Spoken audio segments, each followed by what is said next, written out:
Often in life, we come across situations that can cause us to become fearful. Issues and circumstances that can cause one to dread making those tough decisions necessary for securing success due to the fear that our choices will turn out to be the wrong ones for our lives. And so, as a result, we find ourselves sitting on the sidelines, afraid to get into the game because it seems safer out of it than it is in the game, where participation and teamwork can win the game. Fear is a complex thing that can either cripple you or motivate you to become great. In the sports arena, if you were to ask any of the greats like Tom Brady, Michael Jordan, Tiger Woods, Derek Jeter, Wayne Gretzky, or any of those who became champions, they would tell you that they had to deal with fear on many occasions, because to win, you have to come face to face with the possibility that you might lose. But if you dwell on the fact that you could lose more than the fact that you are already a winner, then the emotion of fear, which 2 Timothy chapter 1 verse 7 tells us is a spirit, saying, "For God has not given us the spirit of fear, but of power and of love and of a sound mind," and means that fear will affect the way you perform outwardly. This opens the door for every negative emotion related to fear, like anxiety and depression, to defeat you even before you take the field. This means that when you choose to stand on the sideline and make the decision to sit this one out, the problem is you will never know what it feels like to win or even experience what it feels like to come in first place. I always say that pain was my greatest teacher, because pain taught me things that the pleasures of life couldn't. It was pain that taught me not to put my fingers on a hot stove.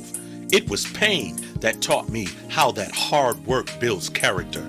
And it was the hard times that led me to appreciate the good times. There is a saying, no pain, no gain. Well, those who refuse to learn these lessons in the gym of life, in other words, those who won't spend time exercising their faith muscles, won't be strong enough to overcome the resistance it takes to become a champion. Why? Because it takes first place winners who have lost before to build both themselves and others who will do everything in their power never to have to feel the emotions of second place again. These individuals have decided not to allow their fears to become their sideline coach, or let someone who is not as good as them occupy a position on the field that rightfully belongs to them. And so, today's life lesson is what I call team spirit, the opposing force to the spirit of fear. This means that when you refuse to give your all by doing your best due to fear or a lack of collective participation, one individual doesn't just lose, the whole team loses. And you will never know what it feels like to have made the right play at the right time and cause every one of your teammates to celebrate victory through team spirit or teamwork. Because that's what team spirit and teamwork are, my friends. They are concepts designed to allow your gifts and talents to prove that you belong to the team, and why today's message is so important. Teamwork causes you to rely on others and others to rely on you. Equal participation, collective commitment, and camaraderie between the many, coming together as one unit to reach a common goal, which is to win and share the victory together. These are both natural principles as well as a spiritual one, because in the Bible, it says in Matthew chapter 18, verse 19 through 20 in the Amplified Version, "Again, I tell you, if two of you on earth agree, harmonize together, make a symphony together about whatever, anything, and everything they may ask, it will come to pass and be done for them by my Father in heaven. For wherever two or three are gathered, drawn together as my followers, into my name, there I am in the midst of them." This means that we are all in need of each other's gifts and talents in this game called life. And because we constantly face all kinds of opposition daily, teamwork can literally be the difference between a life of victory and a life of disappointment because you decided to stay on the sideline. Prayer, for example, is that teammate that we can't afford to stay on the sidelines. Or how about love? These are definitely positions we need in the game.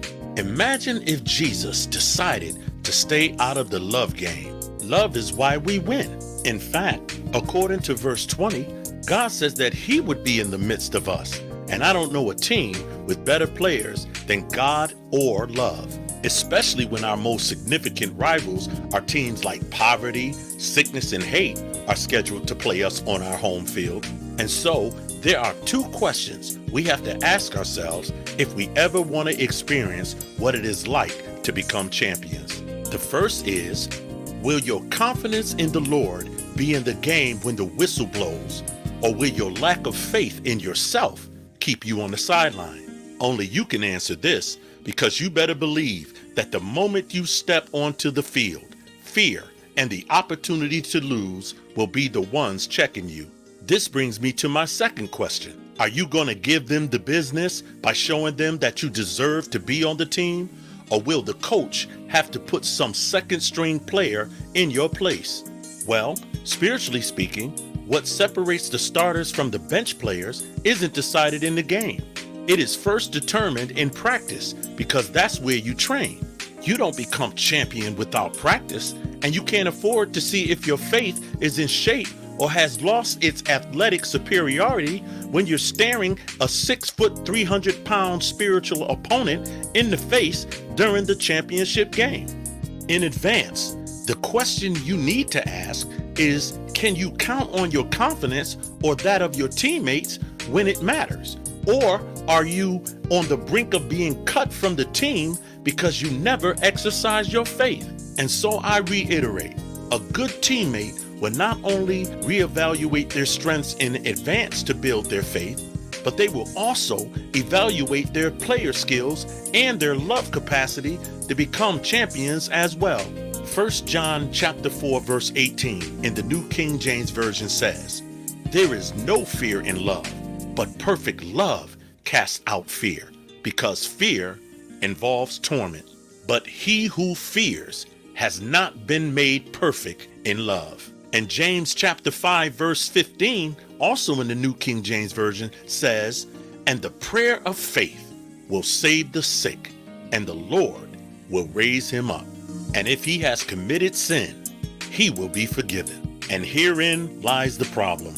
Too many people are refusing to get back into the game when they are hit or sick, or when an issue comes up due to their inability to train in the good times.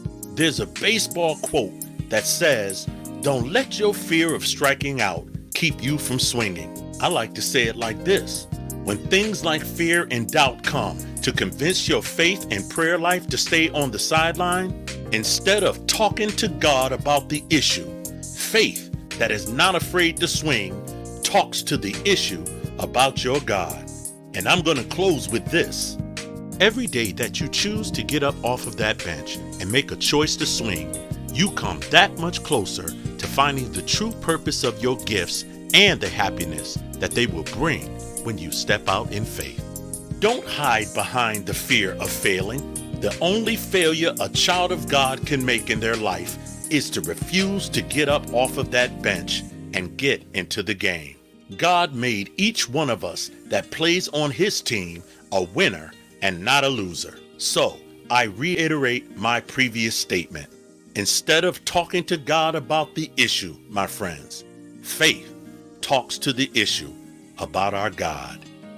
Getting off of the sidelines puts you back in the game. See you next time.